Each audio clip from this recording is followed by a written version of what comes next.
hopefully there's 20 people around here. Well, good afternoon, everyone. We are just past the hour. I want to welcome everyone to another meeting here at CPEchoes. Thank you for taking time out of your day to be here. Thank you for dealing with all the shuffling and the haphazardness of coming into the room just a few minutes before the meeting starts. But also thank you for cooperating and everyone working together to get this meeting off in about 6 or 7 minutes without a hitch. So thank you all for your cooperation on that.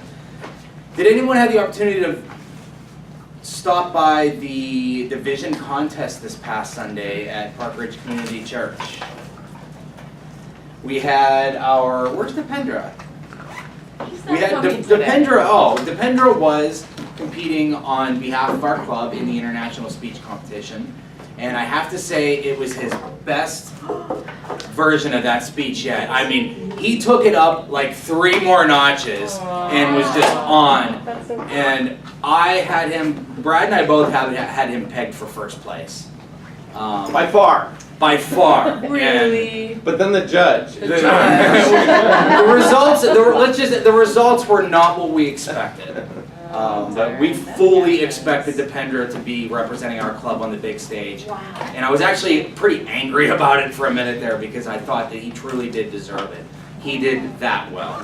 So we should just support him and encourage him, and that's what it's all about. The experience you get competing on a stage like that is indispensable.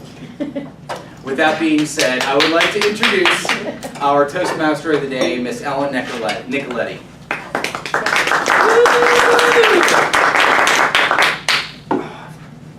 And the theme for today is the art of procrastination. Because I have to come up with a theme last minute, and I realized I procrastinated, and I look at my bookshelf, I saw this, and I only read first chapter. I procrastinated, as you can see I have.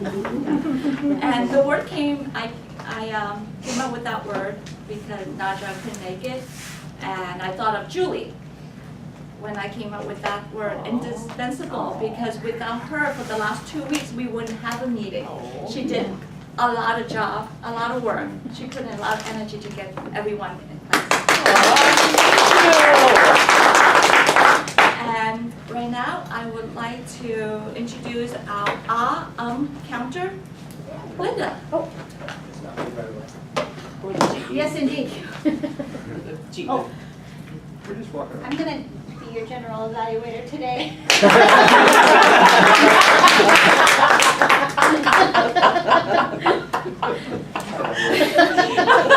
Hello everyone, good afternoon. Thank you, Julie. Not only do I love your laugh so much, you are truly indispensable to our club. And yes, seriously, I thought I was an evaluator. I didn't even realize I was a general evaluator because I signed up weeks ago. And then Julie was just owning it. She reached out to everybody, and I was like, oh my gosh, I need to be doing this. Not Julie, this isn't her responsibility. So you were fantastic. Thank you for stepping in. Thank you, Linda, our counter, for stepping in as well. Would you please explain your role today? I wish my role were not indispensable. However, what I really hope is that when I get up to present my remarks at the end of the meeting, I will have nothing to say.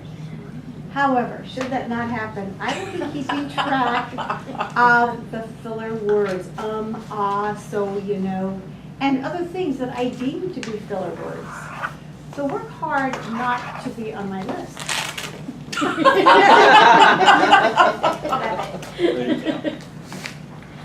Also, our timekeeper, Ms. Kate, thank you so much for accepting your role way ahead of time. Please explain what you're doing today. I will be tracking our time today. So we have 2 speakers. We have Julie, who will be giving a 5 to 7 minute speech. So at 5 minutes, the green light will come on. At 6 minutes, the yellow light. And at 7, the red. You do have 30 seconds on either end to still qualify. And then Randy is our second speaker with a speech of 10 to 14 minutes. So at 10 minutes, green light, at 13, yellow, and at 14, red. Is that right? May I modify that? Yes. This speech has 3 parts. Oh. 3 to 5, Mm-hmm. 4 to 5, 2 to 3. Okay. So during the role play, if you could turn it on at 3, that would be great. Okay. 3, 4, and 5. So 3, 4, and 5. When the role play is done, 4, 4:30, and 5. 4, 4:30, and 5. And then during Q&A, 2, 2:30.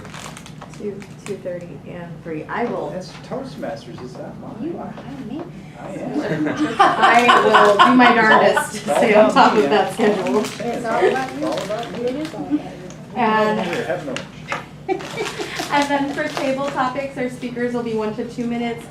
1 will be green, yellow is 1:30, red is 2. You do have to speak for a minute to qualify, and you have 30 seconds at the end. Evaluators, 2 to 3, 2, 2:30, and 3. Again, 30 seconds either way. I will give my report at the end. Thank you so much. Next on our evaluation team, we have a very special guest joining us today, Miss Marianne, and she is also stepping in as grammarian because Naga had an unexpected.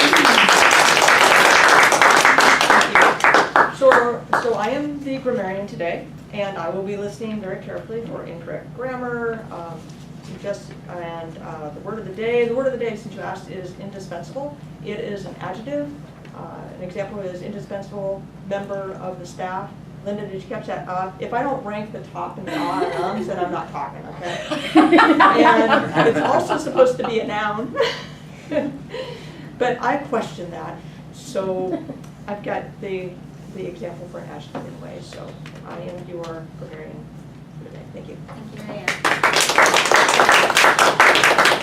Wonderful. Well, I will introduce the rest of our evaluation team later on during the meeting, and I'd like to call our Toastmaster back up.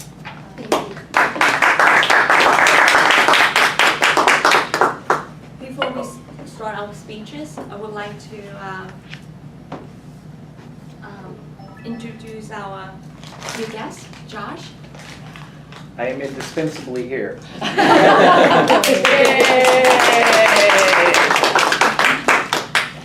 Our first speaker, Julie Won. She will be speaking from the CC manual and doing speech number 6, vocal variety, and she'll be using her voice, volume, pitch, rate, and quality to reflect and add meaning and interesting to her message. Let's welcome Julie. That crazy little thing called.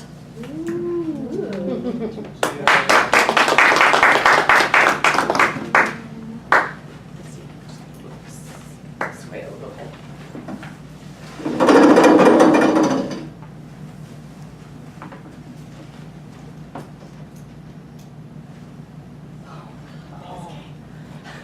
It works, yay. It's supposed to be blank.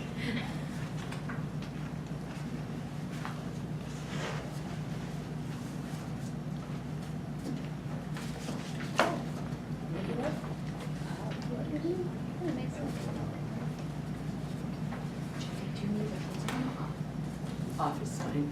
Excuse me. Oh, and the little clicker. Did we find it? No, sorry, The clicker? The clicker? Did we find it? couldn't find it. I have one with me. I Oh, have one well, I right can here. just. I have one right here if you need it. Julie's over by the monitor. By the monitor in front. This? Does this work? No, It was here last week. no. Here's what, here, I think this is it. Where did it come? Sorry, we would have had this all sorted out if we'd had the It's right right on here. time. It's right here. Okay. You're good to go. Oh, I don't mess it up. You'll be fine.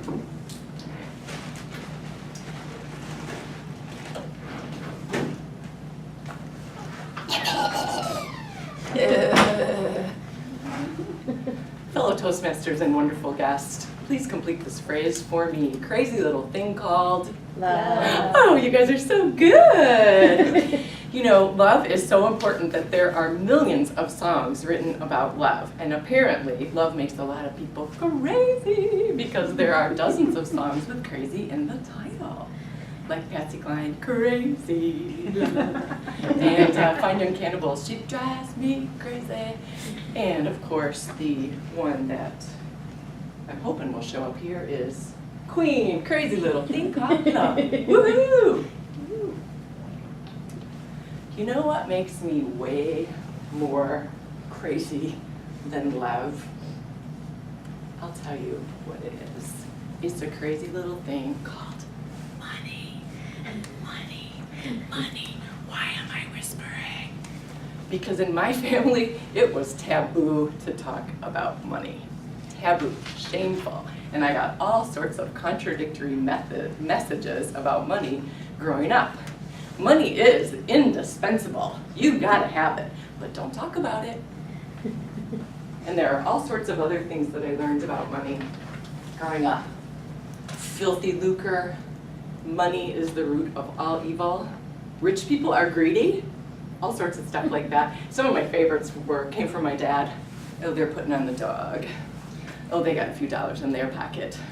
So you can imagine I have some contradictory stuff going on when it comes to money. And as a matter of fact, I would say that money colors my thoughts all the frickin' time. So I looked for guidance where I thought it might come. Music. And I found this song by the Beatles. So everybody sing along. The best things in life are free, but you can keep them for the birds and the bees. Now give me money! Yeah, that's what I want. Okay, thanks, Beatles. Then I found another song by the Beatles. I don't care too much for money. Money can't buy me love. Buy me love. Yes.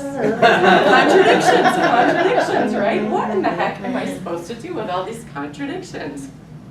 Well, I'm going to make a bold claim. I claim that money triggers not only my emotions, but I'm going to claim that it triggers everybody's emotions. And it doesn't all look like me, but everybody's got at least something around money. Here are some of the lovely emotions that can be triggered by money. Now, some people have their emotions handled beautifully, and my hat's off to you. And I'm a work in progress. One of my strategies for a long time was called head in the sand. It's where you put your head in the sand like an ostrich and pretend that everything's fine. And when I had a good job and I could amply pay my bills, I really didn't have to pay attention. But one day I decided I don't like my job, I want to do something different. And someday out in the horizon, I would like to retire and not have to bring in some more of that indispensable money. I decided I better get my head out of the sand and face the truth can be really uncomfortable. Oh, and the truth is getting more and more complicated. When I was little, like back in the 50s, the family budget was pretty simple. One parent worked, the dad, mom stayed at home, raised the kids. They could afford a house, a car, clothes for the kids, one television set on one income, and when the dad retired, his company would take care of them for the rest of his and his wife's life. Cash was king, so you couldn't get yourself in a whole lot of trouble with money because people didn't have credit cards oozing out of their pockets, and there was no internet shopping. Contrast that with now. The family budget is complex, and this is one of my favorite mistaken beliefs about money that I read about in Psychology Today. It doesn't take much effort to manage money effectively. Baloney. I am here to tell you. Baloney. Oh, there's so much out there. Today, both parents work. We're constantly accosted by advertising and social media and FOMO, and we all have gobs and gobs of credit cards, right? We can buy anything we want and it can be delivered. Actually, even in 2 hours, you can get stuff delivered. So there are a whole bunch of ways you can get into trouble with money. And what's making it way more complicated is that retirement is now on us. It's on us. Okay. No one's going to give us money every month after we retire. So what are you going to do? You can go to the bookstore. There are shelves and shelves and sections. These are just some of my dozens of books on money, personal finance, retirement planning, books for women. Prince Charming isn't coming. Anybody not know that yet? Wake up! Books about metaphysics, how to invite money into your life. Great, lots of books, you can do that. But even with all that knowledge, yeah, Think and Grow Rich, this was written in 1937. Even with all that knowledge, I'm still crazy. In fact, my head feels like it's gonna explode. So what do? I know, I'll hire me a financial professional. Do you know how many financial professionals are out there? We got your accountants, your estate planners, your CFAs, your CFPs, your RIAs, your stockbrokers, and none of them have all of the body of knowledge. Not one of them. They don't agree. They do things differently, and somehow we're supposed to do our life and make a good decision about who to work with and how to choose our stocks and stuff. Ah!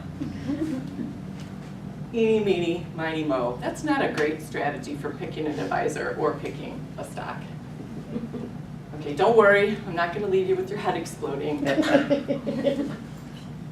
Some of you are really young. You're probably not freaking out about money yet. Take heart. There are things you can do. Get your head out of the sand and face the truth. And be kind to yourself when you do it. Don't shame yourself. Stress less. You can dance it out. You can go for a walk. You can ask for a hug. You can do all sorts of stuff. And remember, desserts is stressed spelled backwards, isn't it? Clever. Number 1, get to know your core values because your values can drive your decisions. Be like a sloth. Slow and steady wins the race. And here's the last piece of advice, and it's the best one I'm ever going to give you. Money can buy you a fine dog, but only love can make him wag his tail. And that's not crazy. Thank you.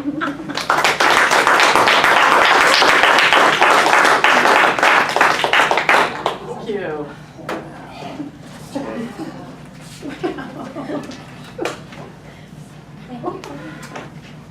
Madam Tanner, may I have 1 minute? Thank you, Julie, Thank for that you. speech. I was looking for, talking about money, I was looking for a case for my phone that I got 2 years ago. It looks brand new. It just, this part bugs me, is coming on. And I went into the store, T-Mobile store, and they said, that's old. It's 2 years old. You need a new one. I said, it works. I haven't dropped it. It's clean. It's really nice. I have a cover. It's protected. It's beautiful. They said in a few months this will be 3 years old, and there's no more cover for this phone. There's no cover. There's no accessories for this phone. You will have to get a new one. And they, of course, they try to sell me $800 a new S8. So that's where the money flow is live beyond our means. Crazy. And I would like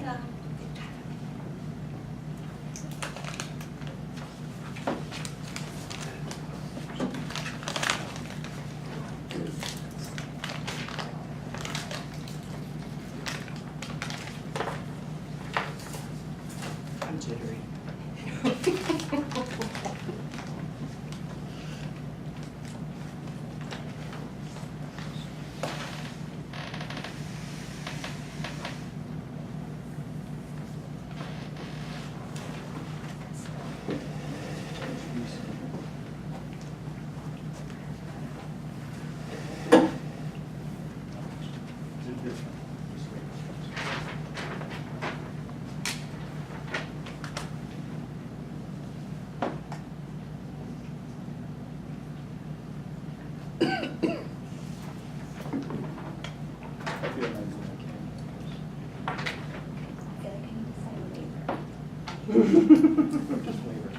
our next speaker is Randy. He will be speaking from the Interpersonal Communication Advanced Communicator Manual. Project number 5, asserting yourself effectively. His objectives are you supposed to do this? His objectives are 3 things. 1, understand the mental and physical aspects of being assertive. 2, employ a methodology for addressing a problem and asking for help. 3, overcome resistance to your request. Randy's time is 3 to 5 minutes for role playing, and then 4 to 5 minutes for presentation about process utilization, and then ended with 2 to 3 minutes for questions. Here's Randy. role play today, I have an assistant. And the scenario that we're acting out today is I'm the manager of a store. Amy's bringing back a pair of shoes. She has spoken to the sales clerk and not received the results that she wanted. She's elevated it to the store manager.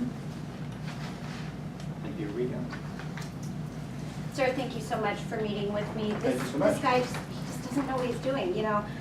I come here all the time, Okay. and I love your store. I came in one day with my 3-year-old, and I really needed some shoes, and I found these shoes, but then, of course, she had to go to the bathroom, and then there was this big ordeal, and so I just bought them really fast. I took them home.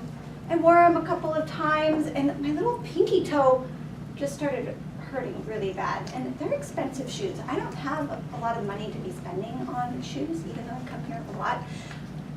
I just need to take them back. And ma'am, how long ago did you buy these shoes? It was about 6 months ago. About 6 months ago. And how many times have you worn them? Just a handful of times. And what, if you could tell me what the clerk told you about our return policy when it comes to items that have been worn before? Well, he said, you know, I had my receipt, and he said that as long as you have your receipt, it was fine to return them. But then he followed that up with, they can't be worn, which I just think is silly, because how are you supposed to know whether or not shoes fit you? And everybody's foot is different. I mean, it's not my fault that they don't know how to make shoes that fit my feet. So it's just silly. It's pretty good. While it may sound silly to you, you can understand our position, which says if you wear these shoes and take them out, we don't have any idea whether you wore them once, twice, 100 times, 200 times, whatever it happens to be. Our ability to resell those or to return those back to the manufacturer is compromised as soon as you wear them. I believe you can understand our position as it relates to that. And that's why our store policy says, even though you have the receipt, that returning them after you've worn them is against company policy. So next time, should I be dishonest? Do you think I should just come in and say I never wore them, and then would I get my money back? Is that what you want me to do? I'm not encouraging you to do that.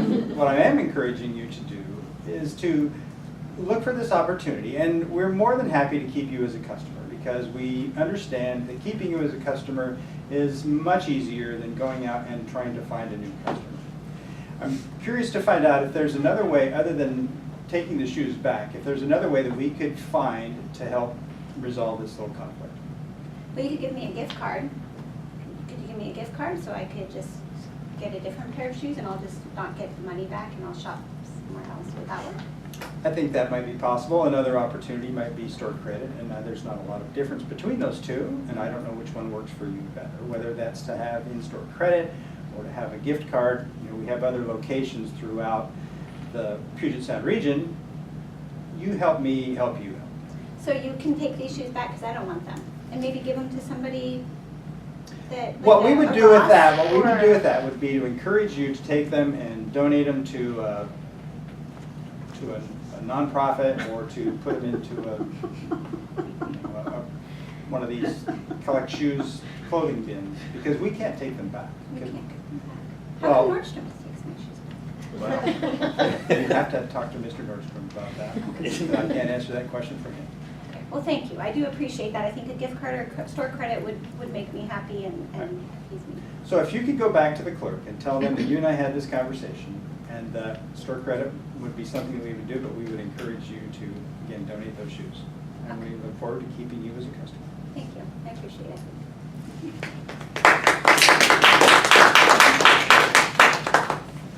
I should put these fancy glasses.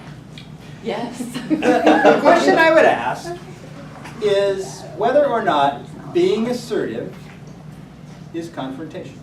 No. In many cases, has that been your experience? The people who are assertive generally get in your face. Or they, especially in this scenario, I mean, it would have been very easy for either Amy or myself to really just get in the grill of the other person and say, I demand this, and that's how I choose to be assertive. I think that happens more frequently than not, but does it? That's a question I would ask. And I would say that being assertive or being confrontational, and let's deal with those two things separately, is a product of your thinking. And I'm going to go through this and give you two scenarios as it relates to that. The first one is whether or not you're affected by the other person or the circumstances that are present in the scenario. You're responsible for the way you think, the way you feel, and the way you behave. How you feel about those circumstances is a result of how you think and what you believe. If you believe that you should be confrontational, then most of the time, when you get into a scenario like that, bless you, it will turn out more negative than not. But if you look at this and say, it doesn't have to be confrontational, that there are opportunities where we can come to an amicable solution, and I can still be assertive in this. For me, the easiest thing to do in that case would have been to say, roll over and say, well, we value you so much as a customer, we're going to take those back. But if the policy says we're not going to do that, where are there other opportunities to reach an amicable solution? The second point I'd like to make is that if we see something that we don't like about the other person, what we're focused primarily on that element and not about what it is that would help make this scenario better. For instance, in that scenario with Amy, if I had said, I'm going to focus on the fact that you have come in here, you're angry, this rubs me the wrong way. And therefore, if I respond negatively to that, the chances of us coming to a resolution on this is not likely. But if I look at this and say, what is it about this relationship that I wanted to focus on? It was keeping Amy as a customer. It's much easier for me as a store manager, or anytime I'm going out marketing, it's much easier for me to keep a customer than it is to go out and find a brand new one. If I change my thinking, and I can still be assertive at the same time to say, my point of view is every bit as valid as the other person's point of view, and how do we come up with a resolution that works for everybody? If I approach it with that perspective, the chances of me and whoever I'm dealing with getting to this point where we can both get to yes is much more likely.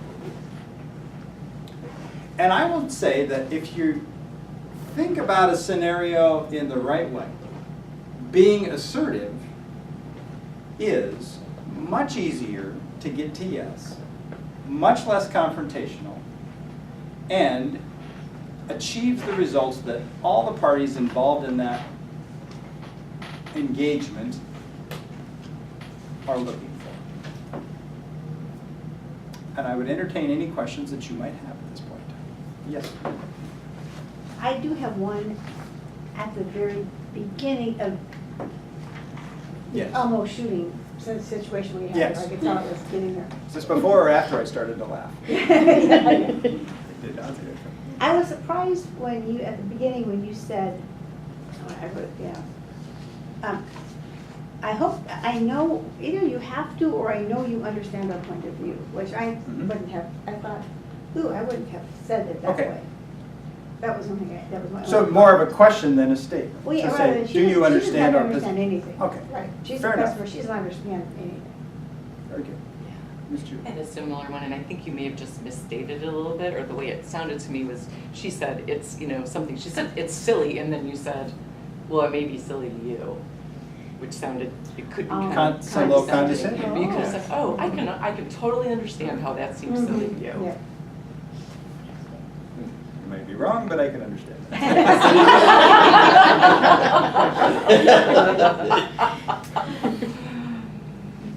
Any other questions about how to handle assertiveness, how to deal with it in an unconfrontational way? I just have another point of trying to understand, because I think it's germane here. Were you offering her a full store credit or a 80% store credit? What, We didn't actually get to that point in this. Right.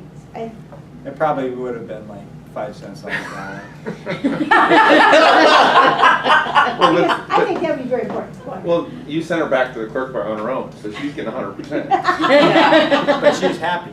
That's fine, I'm just saying, I was just saying, she was getting 100%. I would have gotten 100% out of that. Knowing her, yeah. And I probably would have fired the clerk. But I would have been assertive when I fired her. You gave Miss Amy something she didn't deserve. I'm sorry.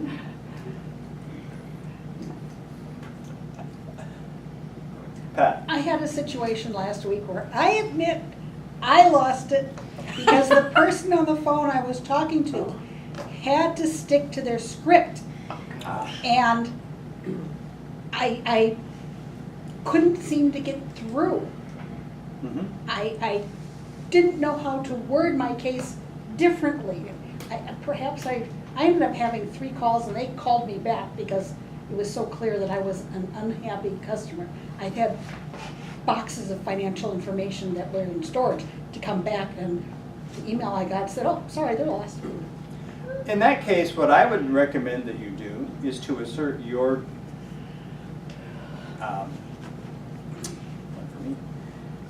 assert your right to elevate this to the next level. If you're not getting satisfaction at the level you're at, I think it's totally legitimate to say, I believe that I have a solid case and I would like to speak with someone who can help me resolve this question because you obviously can. Okay. By the 3rd call, I was there, but, And you wanted Yeah. to kill him. Mm-hmm. thank you. Okay. Thank you so much.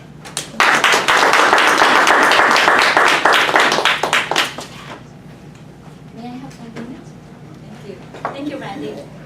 It's very useful tools. I'm going to try that with my kids. This doesn't work on kids. You need the Vulcan mind meld. Thank you.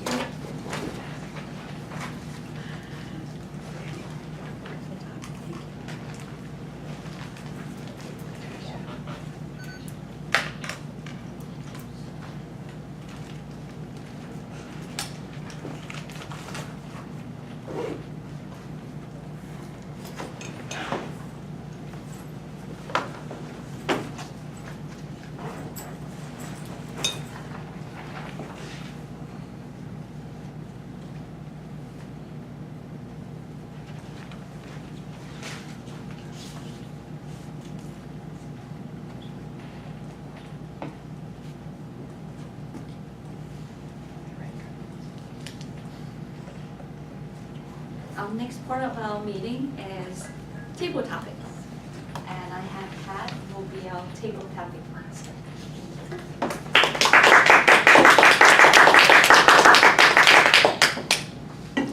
The point of table topics is to help us think on our feet, whether we're talking to our boss, or a job interview, or one of our kids. How to make a succinct point and make it make sense and stick. In today's table topics, I want to talk a little bit about balance, whether it's work-life, or accounting, or the butcher putting his thumb on the scale when measuring your meat's weight, whether it's power. So I have some questions about that. Who doesn't have a role today? Come on, come on. And who is going to volunteer among those with their hands up? Well, I wrote my hand down.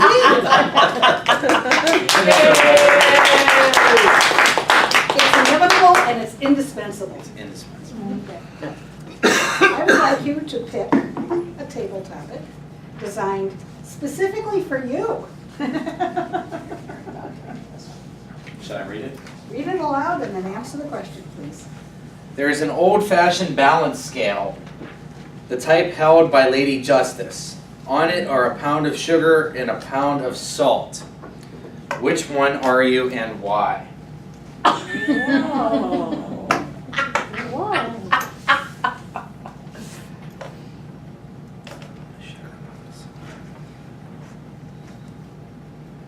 Can I just put both hands together because I'm a salty sweet kind of guy. I am a chocolate covered pretzels, salted caramel, anything. I like that type of contrast of salty and sweet. I try to keep the similar balance in my life, saltiness and sweet. For example, in Toastmasters, we get to come here and we get to be ourselves and we get to fall forward, and people tend to see a different side of us here than they see from us maybe in the office or in a professional business setting. We get to let loose here a little bit. We have a little bit of a salty side and we have a little bit of a sweet side. I'm not sure I could ever choose between salty and a pound of salt and a pound of sugar.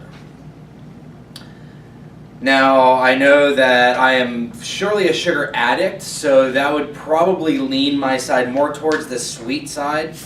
However, we need salt in our life to balance us out. So, I don't know. In this one, I'm just gonna stay stuck and say I could never. That's one decision that I could never make. Thank you.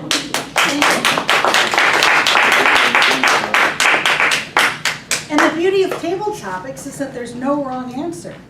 He could have answered a different question that I didn't even present, and that would have been just fine. So thank you, Steve. Could you go out the back door? Someone's trying to get our attention. So who else does not have a role who is going to volunteer or be voluntold? Oh, Clay, thank you.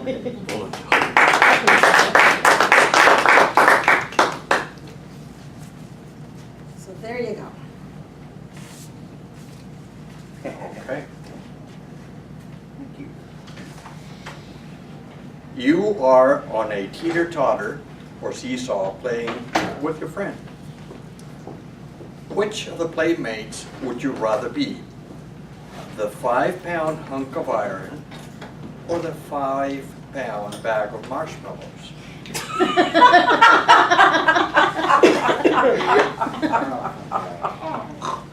Am I glad I didn't have your question, because I'm a sweet and sour kind of guy.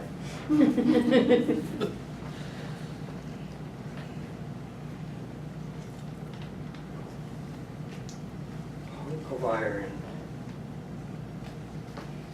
and a 5-pound bag of marshmallows.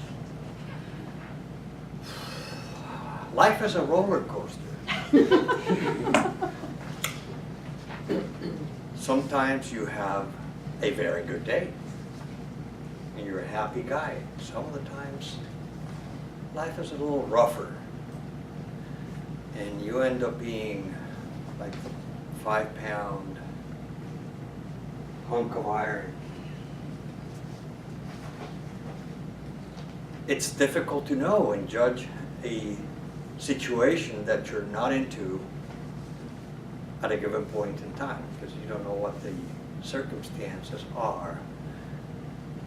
But there's always the willingness to achieve a balance in life and kind of play it by ear and achieve a win-win, like in Randy's case earlier today. One can get upset, or one can go with the flow and become the 5-pound bag of marshmallows and just accept everything. So it is a very circumstantial situation that would need to be judged in the moment. So that's what I have.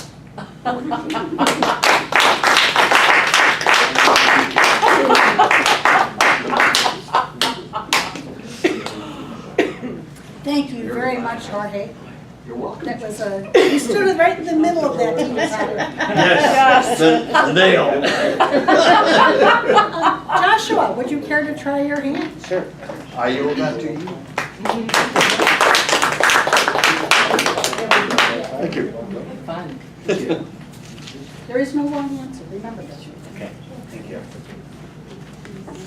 You have to speak till the green light goes on to qualify. Oh, perfect. Uh-huh. You spent a long time trying to balance your checkbook, but it's still off by 69 cents. what do you do? Well, the interesting thing is my aunt is an accountant. So I'd be able to call my aunt and she'd have me come right over. When I was a little boy, I actually used to do the accounting for the Neptune Theater. And so she would always come and double check everything I did to make sure that I was right. So I'd have my aunt double check my work. The other thing that I would do is go over triple check. Because something my dad always told me growing up, he said, do everything 3 times through if you feel like you missed it. And then you can get your balance back with your checkbook, your balance back with your life, and all these other things. I noticed that when I was on a road trip one time, I had to check all my tires because something wasn't right. It was aloof. When I was driving across the country, I felt my car leaning one way because one of the tires was off. And so after I had learned that mistake, I went back and I triple checked those things, and then the rest of my trip was smooth from there on out. But this is something I really haven't encountered too much because I don't really use checks. So I use cash, I use my debit card, but the nice thing is I have 4 accountants in my family. My uncle's a state auditor for Olympia, and my aunt does that as well, and then my minor in college was accounting. Oh, wow. And so I think it would be an awesome thing to be able to have to do this in person one day instead of doing it in front of you guys. But yes, I've never ran into this problem, but luckily I have resources, family members, and people that can help me through this. Or I can always call Brad, who's a genius with numbers, and he'd help me out.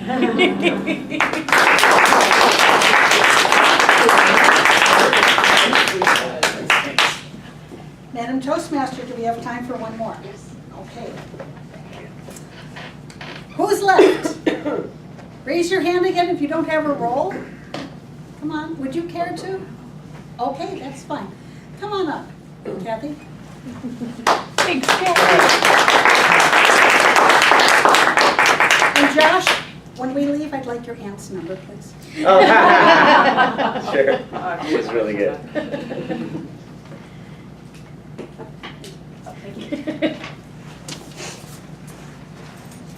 Life is short. Family and work take so much time. How do you make time for yourself, or do you? That is a good question, and I think that's something that we all deal with. Is how to balance work life, volunteer, anything else that might come up. And I think some of the answer to this is making some time for yourself that is also helpful to your family or to your work. Taking on something that you enjoy doing that refreshes you. Some people, they like to socialize. They're just the extroverts, and so they take time for themselves by interacting with other people at work. You know, they're the ones who are planning the trivia night on Friday nights or whatever. And there are people who are more introverted, but they can take time to do something. Maybe they'll, maybe behind the scenes, go plan a party or go home and make a meal for someone. And it's trying to find what renews you and trying to apply that to life and making that part of your balance.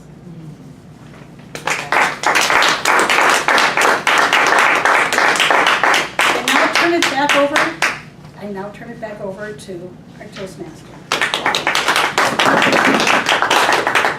I would like Amy to come up to introduce her evaluators.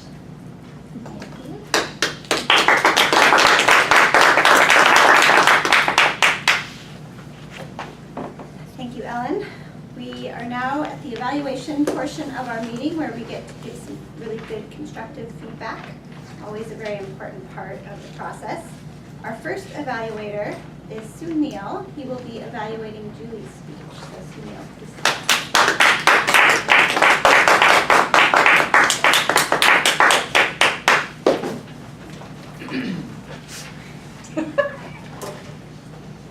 Thank you, Julie, for a wonderful speech.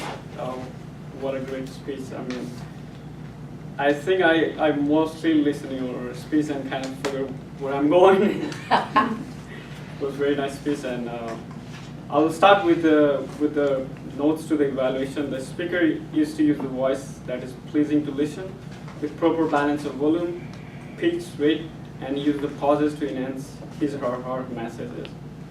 And there is some certain criteria here that I need to go through.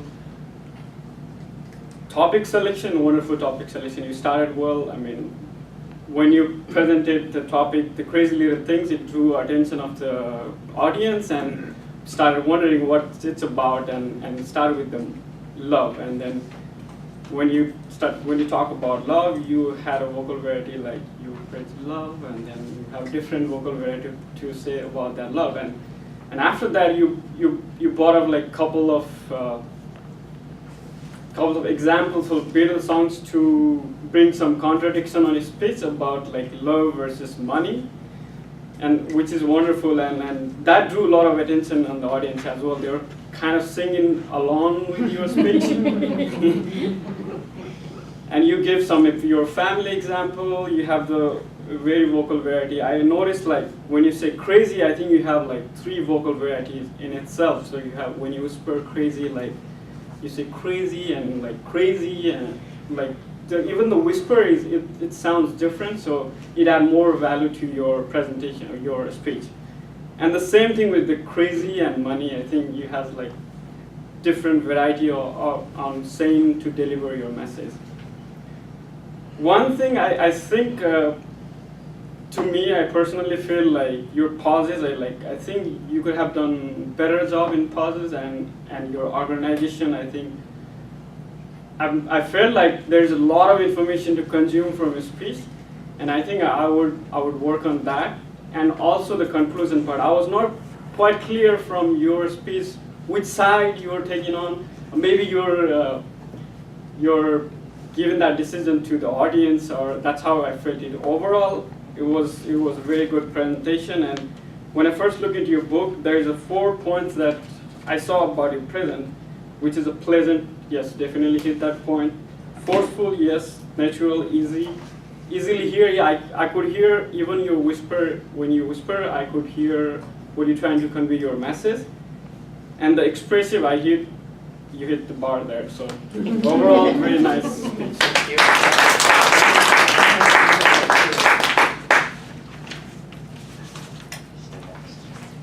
Thank you, Sunil. Our next evaluator is going to be Mr. Brad Sabranke. He will be evaluating Randy's speech on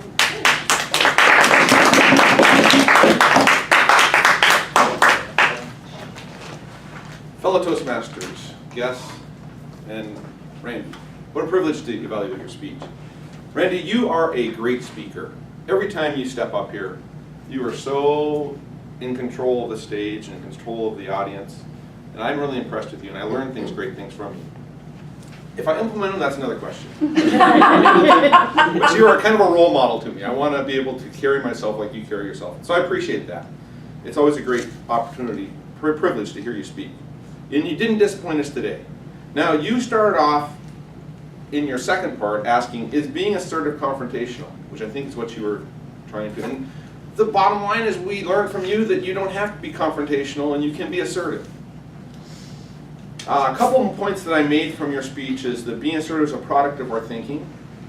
If we see something we don't like, it's hard to really to come to a resolution, a positive resolution about it, if we can't overcome that struggle that we're in.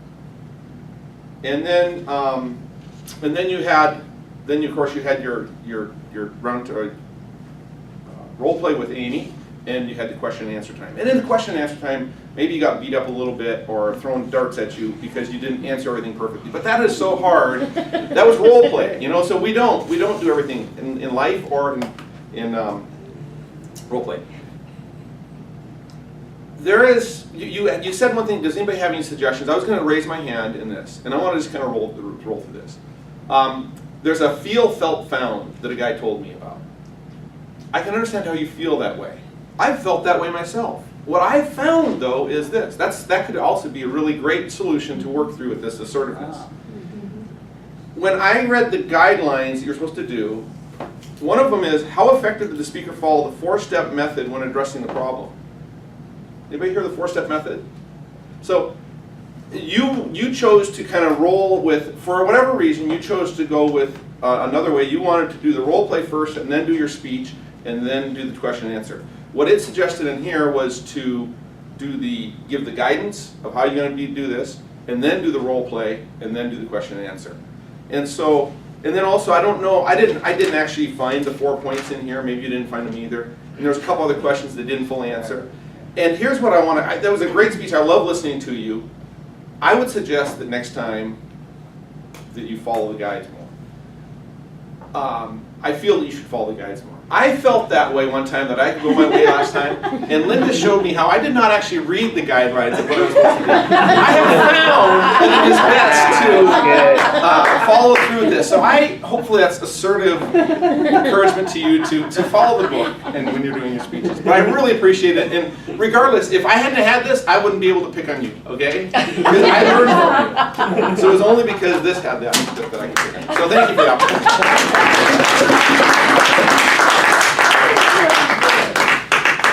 When everything fails, read the instructions. Brad, I feel that I felt that he found amazing things. Thank you, Brad. Now may we please have our timers report, see if everybody qualifies. So the good news is everyone did qualify. However, you definitely gave me some concerns. Julie, you came in at 7:30. I was having mini heart palpitations watching you finish up your speech and pick up there, but I literally hit the stop button when that was great. Randy, I have all of your individual times, or do you want your total? Okay, you did qualify. I'll give those to you later if you want. All our table topics did. If you need a rundown of those topics, let me know, but I think we're running a little short on time. And then Sunil and Brad, you also qualify. Sunil 248 and Brad with 303. So thank you so much. Please vote and pass those on in that direction. And we do have the table topics, the name of the people that did that on the back. Oh, yes. If anybody is curious in that. Which I'm sending. And while everybody is voting for the awards, could we please have, let's do grammarian. Would you like to come up and give your grammarian report or stand up? All right. Let's see. So let's start with word of the day. A lot of people did the word of the day because it was such a good word. Ellen and Amy and Julie and Linda and Pat and even Joshua.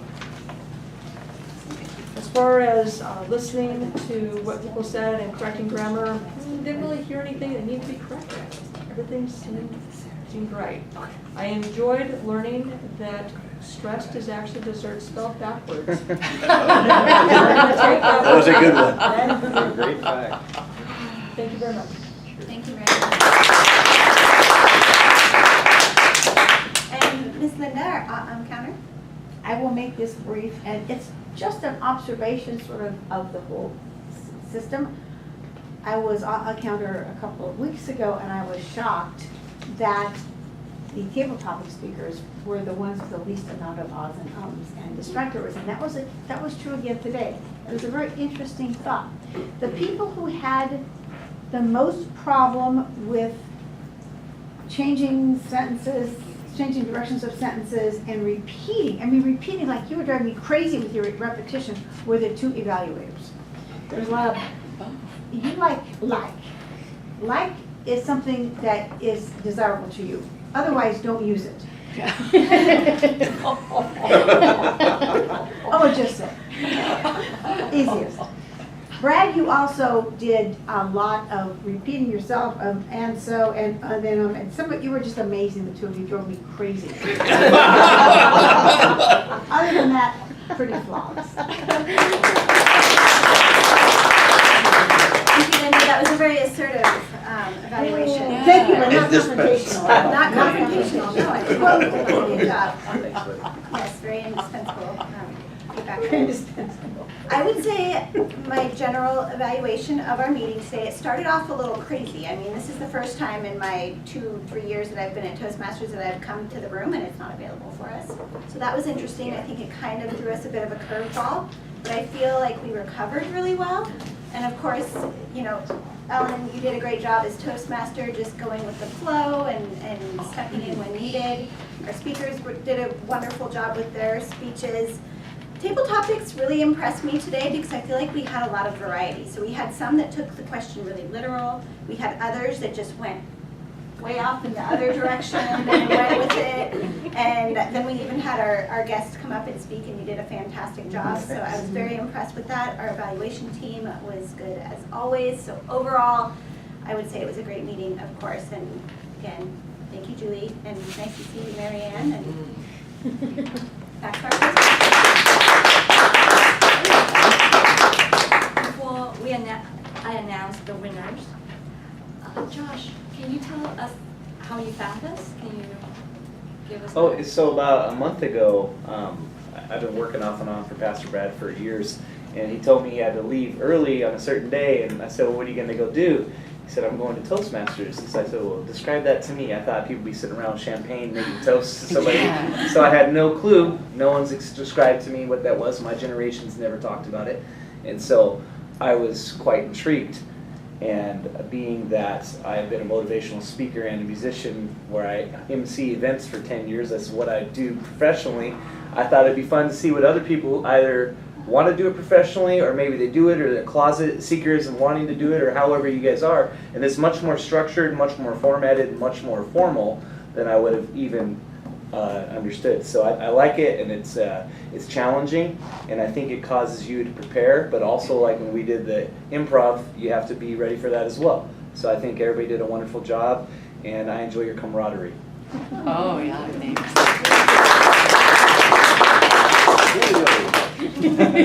I wish I had a toast. Yeah. Some bubbly. Thank you for the nice introduction. Thank you. All right, thank you for snacks. Via is new too. This is her first meeting here. Hi, yes.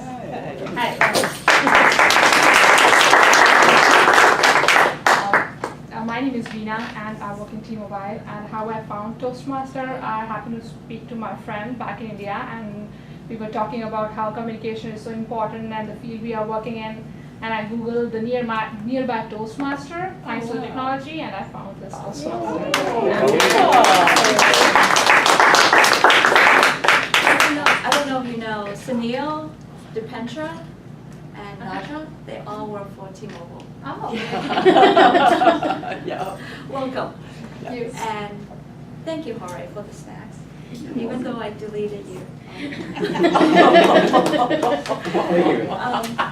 Before I introduce Mr. President, I would like you to turn over the second page. And if you see your name, please confirm, and if you need us to speak, please contact Kathy.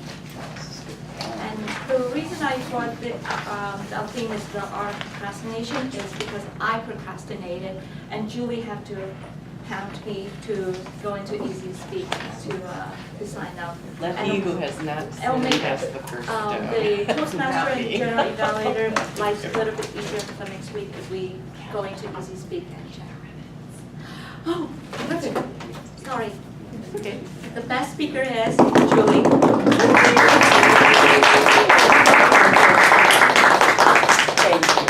Thank you.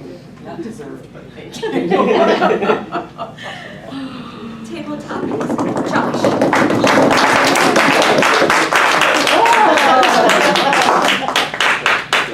Thank you.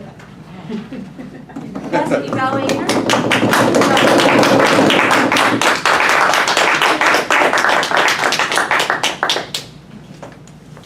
Right now, I would like to present our president of Canyon Park Echoes.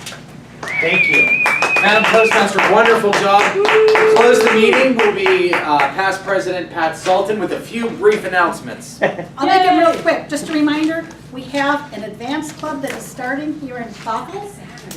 This Saturday is the meeting. If you want information, I have flyers with the address and time and everything.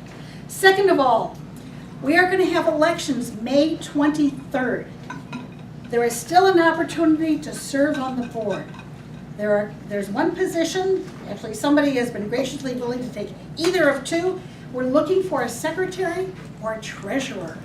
The other positions have applicants, but that doesn't mean that you can't throw your hat in the ring too. So, either volunteer or I will be hunting people down saying, we need you, because we truly do. This is a volunteer organization. If you don't step up, who will? That's awesome. are adjourned. Have a wonderful day.